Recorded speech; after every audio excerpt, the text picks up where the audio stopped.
Hello, Rotary Home Club. This is Jane Ricciardi. I'm the virtual meeting coordinator for the Rotary Club of Evanston, and today I'm going to be talking to you about how to use virtual backgrounds. Now, there are a few steps.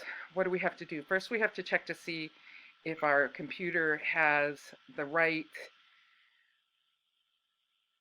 guts to do this. So we need to make sure that we have the right operating system.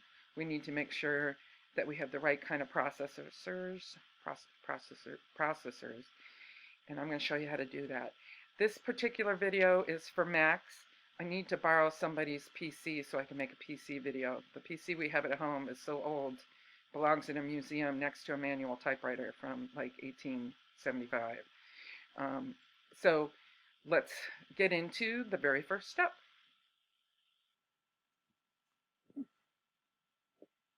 Okay, let's check out what the system requirements are for virtual background use on a Mac first. Scroll down here. Don't worry about remembering this link. I'll have it down below. So here we are. Image without a physical green screen, image only with physical green screen, video with physical green screen, video without a physical green screen. So most of us do not have a physical green screen at home. Some of us do, maybe some hardcore computer users or gamers or programmers might, but most of us don't have one at home. So I'm going to go with video without a physical green screen. I'll click on that. Let's see what all this says here. Okay, I have to have an up-to-date version of the Zoom desktop client, which if you will check out my video about how to update your Zoom on your computer, you will learn how to do that. You need to make sure that the Mac OS is 10.9 or later. And you need to make sure that you have one of these processors. And you're like, well, that's great, Jane. How do I tell what kind of processors I have or what OS I have, or how do I tell? So it's really easy on a Mac. We're going to go up here to the upper left, get the Apple button, click on About This Mac. And here's all the stats for what's on our Mac. I'm just going to move this over so we can see both at the same time. Okay. My Mac OS is 10.13.6, and I need to have 10.9 or later, so I'm good there. And I need to have a processor. I need to have one of these processors. So like, what processor do I have? I have an Intel Core i7. Well, guess what? Intel i7 is over here, so I'm all set. So when you look at your Mac, these numbers and stats and names and stuff might be different. You just need to look up to see, match, OS to OS, processor to processor, and see if your processor is on this list. If it's not, you might have some troubles. You might not be able to do it. And you won't be alone. There are a lot of people who can't do it. Okay. You've determined that your computer has the correct level of macho-ness to handle Zoom virtual backgrounds. Now it's time to enable them in your account. So go to zoom.us, and if you're not already signed in, sign in. Click on My Account in the upper right, and then click on Settings over here on the left. And we're going to scroll down. We're looking for virtual backgrounds. It's way down here. Let's keep on looking. Did I pass it? I feel like maybe I passed it. Nope, here we are. We're down at the very bottom, In Meeting Advanced. I'm going to scroll down. And mine are enabled. When you first log in for the first time, you may find it like this.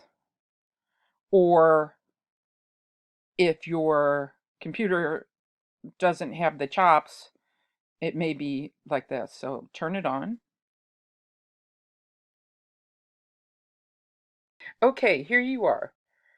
We're in the Zoom for Rotary Home Club Google Drive.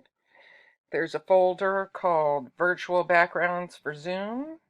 And inside that folder, we've got two folders. There's RCE Virtual Backgrounds, so that is Rotary Club of Evanston Virtual Backgrounds, and RI Virtual Backgrounds, or Rotary International Virtual Backgrounds. Let's check out the Rotary International Backgrounds first. Double clicking there, you can see that as of the time I'm making this video, there are actually 7 ones available from Rotary International. Now, you can also get this from the brand center, but it's kind of not easy to get to that link.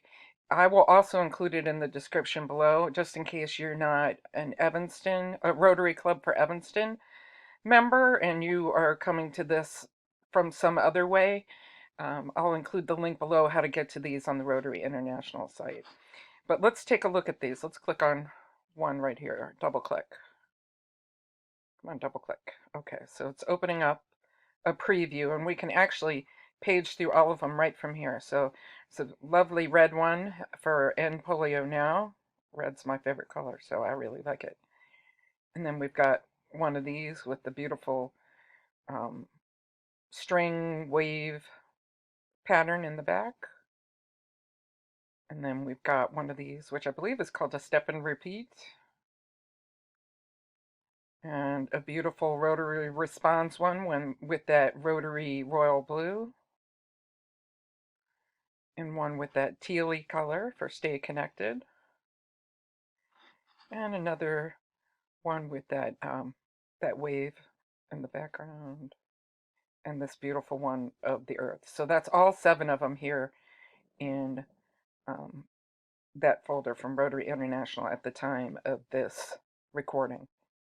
So if you want to download any of these, you just come up to this button over here, download, and it's working on it, and then we can go to the next one. I think I might like this one even better. I'll download that one too, and download. If there's a way to download all 7 at once, please somebody tell me, because I sure don't know.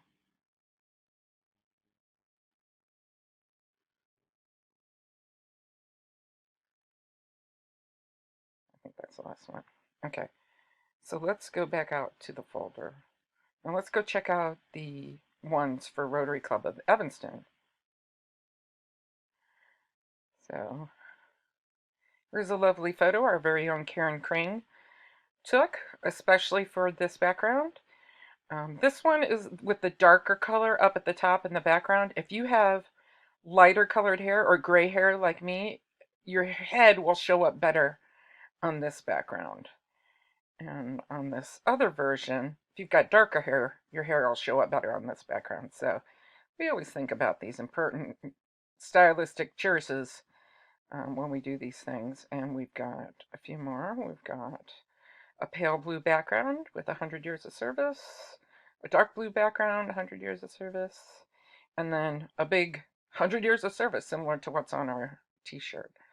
So let's go back and we'll download all of these too.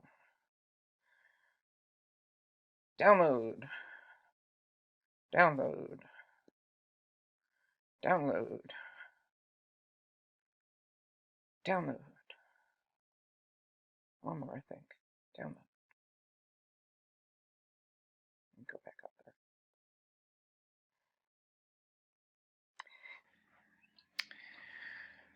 there. Okay, finally, we're at the point where we can load up those virtual backgrounds that we inserted or that we downloaded before. So we're going to upload the ones we downloaded before. Go down to your Zoom client, open that up. If you happen to log out the last time that you were in here, you might have to log back in again. I'm going to click on the little blue, little gray gear, which will turn blue when you hover over it. So let's click on that. About halfway down on the menu on the left, we've got virtual background. Let's go to that. And you can see that right now I don't have any virtual backgrounds inserted. This is one of my favorite ones. It looks like I'm floating in space. I love it. And There's this one, looks like you're in the garden or you're in San Francisco. But what we're going to do is upload some of the ones that we downloaded just a few minutes ago. So let's click on the plus sign to add virtual background image. And they're probably still in your downloads folder. And here they all are, all the ones that I downloaded before. We're going to upload them now to Zoom. I've selected them all. I'm going to click open. And here they all are, and I can scroll through and see them all and pick which one I want. So you can see right now it automatically defaulted to the last one. It put me in that, and I can see a preview of what it looks like right here. Or I can click on that one. Depending on your skin tone or what you're wearing on a particular day or what color your hair is, you might want to try different backgrounds. Ooh, that red, I love that red, but I don't know about a background. It looks kind of like, I don't know, ominous. So I'm just clicking through all of them so you can see what they're like. I really like these ones of the International Friendship Garden. And I like this one where it's dark at the top so that my gray hair doesn't disappear into the top. And so once that's done and selected, you can click out of the settings. You can start a new meeting. And here I am. Well, join with computer audio. So you guys, you can see how easy this really is. It is a number of steps that you have to go through. However, once you've got it set up, you've got it set up. So I hope you guys will give this a try. And as soon as I can, I will go ahead and create the PC version of this. But in the meantime, give this a try, and we will see each other at the next meeting. Okay, thanks a lot. Bye-bye.